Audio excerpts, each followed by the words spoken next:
Welcome back, everyone. Today we are reviewing the NHL trade deadline deals that happened last Thursday. Let's take a look and give them a review. Before we get into the video, make sure to follow Tellus.sports on TikTok, Twitter, and Instagram for all news updates. The first trade we are looking at is Trent Frederic to the Edmonton Oilers. It was a three-team trade revolving the Edmonton Oilers, the Boston Bruins, and the New Jersey Devils. Edmonton received Trent Frederic, Max Jones, and Peter Hauser. In exchange, Boston received Max Warner, a 2025 second-round pick, and a 2026 fourth-round pick, and the New Jersey Devils received Shane Leshane's rights. Edmonton got a really solid depth trade in this trade. They got Trent Frederic, who is a very good bottom six center, Max Jones and Peter Hauser. I give Edmonton a B+ on this trade. Boston gets a second round pick and a fourth round pick and a prospect. I think they did pretty solid on this trade. I'd give them around a B+, and the Devils were kind of just a throw in. They get a prospect's rights, B. Our next trade is the New York Rangers receiving Carson Soucy in exchange for a third-round pick from the Vancouver Canucks. I give the Rangers a A for this trade. You get a very solid defenseman in Carson Soucy. He could play really any position he can when it comes to defensive role. Very good depth defenseman. I give them, yet again, an A. The Canucks, I give them an A- just because they didn't retain any salary. They get a pick in the trade.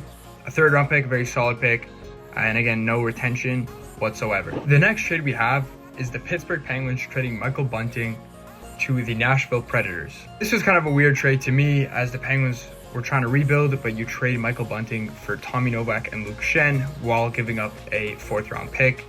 This trade was kind of interesting, but in retrospect, it was a very good trade. The Penguins received Tommy Novak, who's a year younger, has more term on his deal, and they received Luke Schenn, who they later traded.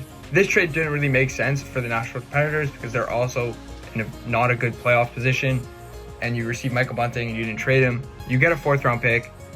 Michael Bunting is a very solid middle six forward, but he is not playing well this year. I give the Nashville Predators a D for this trade. I give the Penguins a B-, B+, just because they later traded for a second-round pick for Luke Schenn, but we'll get into that. Our next trade revolves around the Colorado Avalanche and the New York Islanders. Colorado receives Brock Nelson and William Dufour, and the Islanders received Callum Ritchie, Oliver Killington, a 2026 first-round pick, and a 2028 third-round pick. I generally think that the Avalanche did get fleeced on this trade.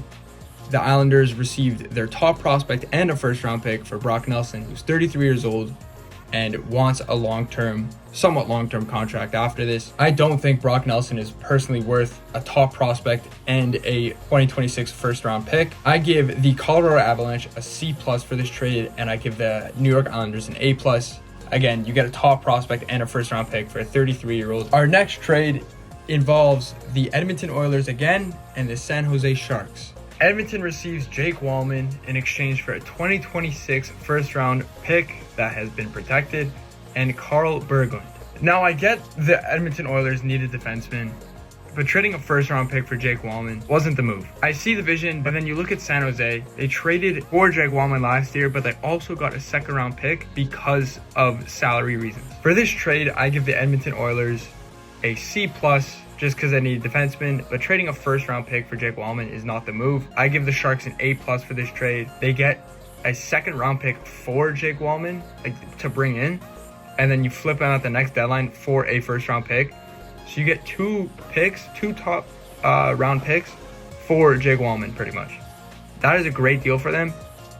A+. The next trade involves the Pittsburgh Penguins and the Washington Capitals. Washington receives Anthony Beauvillier in exchange for a second-round pick. Anthony Beauvillier is a left winger who could pretty much play anywhere in the lineup. He played with Crosby and Malkin. He's a very solid player, and I do not mind this move at all for the Washington Capitals. I give the Capitals a B on this trade. On the other hand, Pittsburgh receives a second-round pick for a player they signed with zero retention. I love this trade for Pittsburgh. Kyle Dubas really knows what to do with draft capital, and he gets that in this trade. He gets a second-round pick. I give him an A. Our next trade is the LA Kings receiving Andrei Kuzmenko in exchange for a third-round pick from the Philadelphia Flyers. Kuzmenko is a pretty solid player. Not much around this trade. The Flyers get a 3rd round pick. I believe they retained some, but I'm not sure. Kings get a B. Flyers get a B.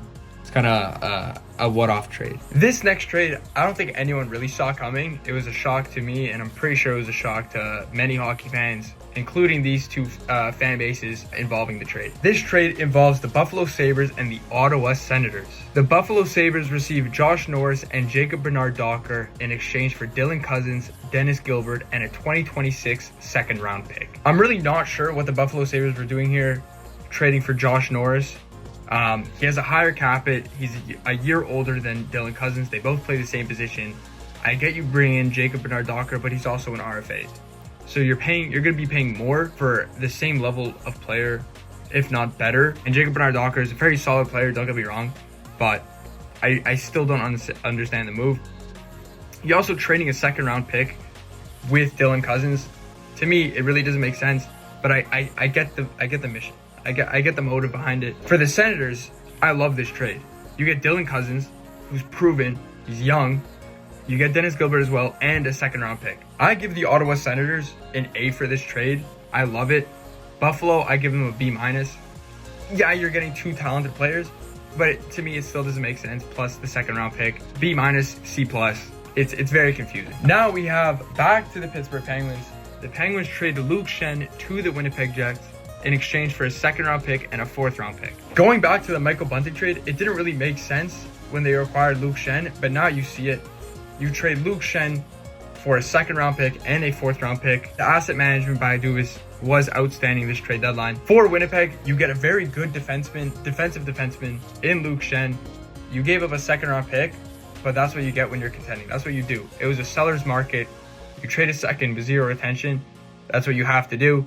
I love this trade for both teams. I give Pittsburgh an A+, and I give the Winnipeg Jets an A for this trade. Our next trade revolves around the Toronto Maple Leafs and the Philadelphia Flyers.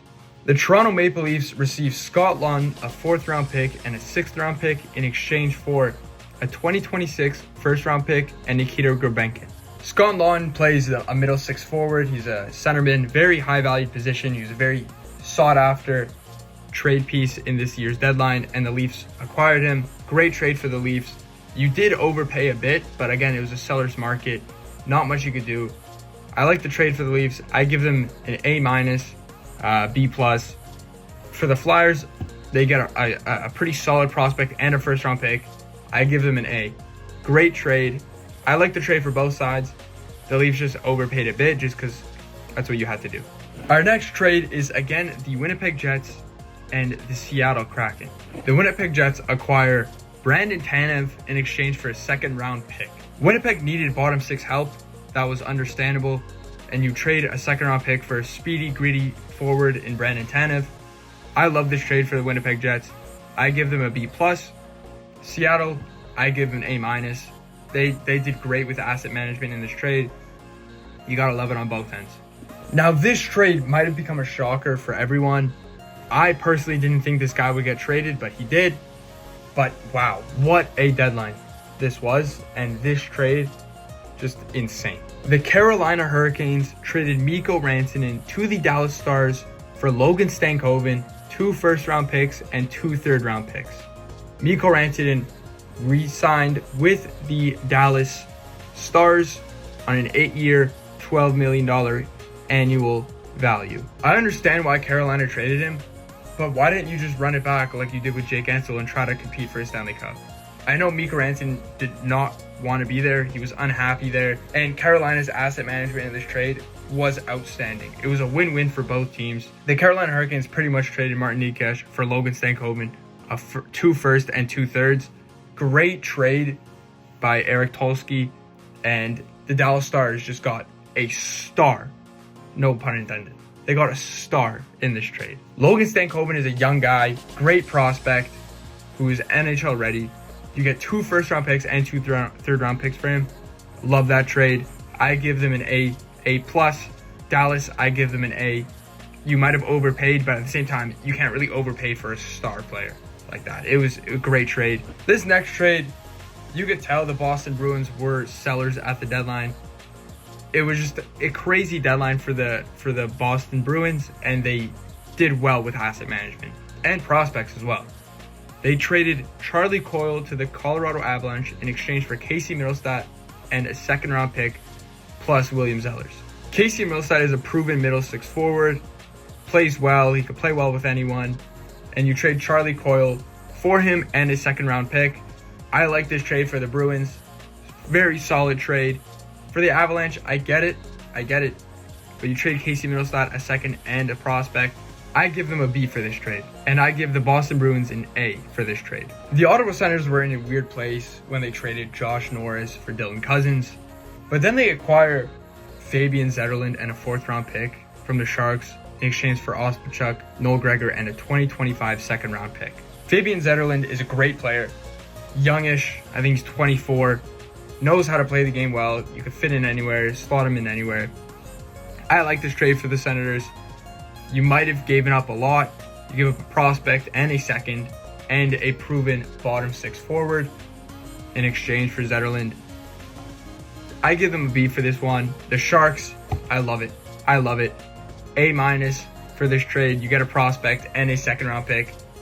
I love it. Another Boston Bruins trade here. The Boston Bruins traded Brandon Carlo at 15% retained in exchange for Fraser Minton and a protected 1st-round pick and a 4th-round pick. The Boston Bruins absolutely did amazing on this deal.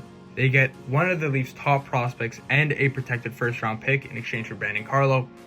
Boston gets an A- for this trade, if not an A. Leafs get a B+.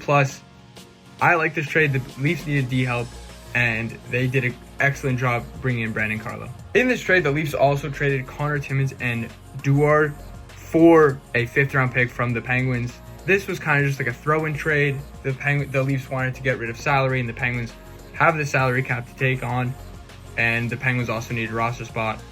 I give this Penguins trade like a C+. Didn't really make sense, but you kind of had to do it for Kyle Dubas when you didn't want to bring up the top prospects from the farm system. Last but not least, we got the trade deadline buzzer beater with the Florida Panthers and the Boston Bruins. Florida receives Brad Marchand in exchange for a 2027 second-round pick, conditional, could become a first if the Florida Panthers win the first 2 rounds and Brad Marchand plays in 50% of the games. Whenever you bring a player like Brad Marchand to a team, you win that trade automatically. And it was a great trade by the Florida Panthers. You trade a conditional 2nd-round pick, which will probably become a first. You have Seth Jones, who you acquired a couple weeks before the deadline. It was just a great trade for the Florida Panthers. What a trade. I give the Panthers a A+ for this trade. Yes, he's injured, but he'll be back for playoffs. And yes, for the Boston Bruins, you trade your captain away. He's been on the team his entire career, but you can come to an extension. It sucks, but you could get a 1st-round pick in exchange for him. You'd think you could get more, but he's 36. Brad Marchand had all the leverage. Boston had 0 leverage. Trade where you get a 1st-round pick for him, pretty much a 1st-round pick. Yes, it's technically a 2nd-round pick, but I don't think the Florida Panthers are not going to win 2 rounds. I give this trade for the Florida Panthers again an A+. Boston, I'll give them an A-, B+. You didn't really have any leverage, but you get what you could get, and you pretty much got a 1st-round pick. That sums it up for everyone. Thank you so much for watching. Make sure to follow Tellus Sports on Instagram, TikTok, and Twitter. Our Twitter pops off every single deadline day, free agency. Whatever happens, Tellus Sports is on it first. Make sure to give them a follow. Thank you so much, and have a great rest of your day.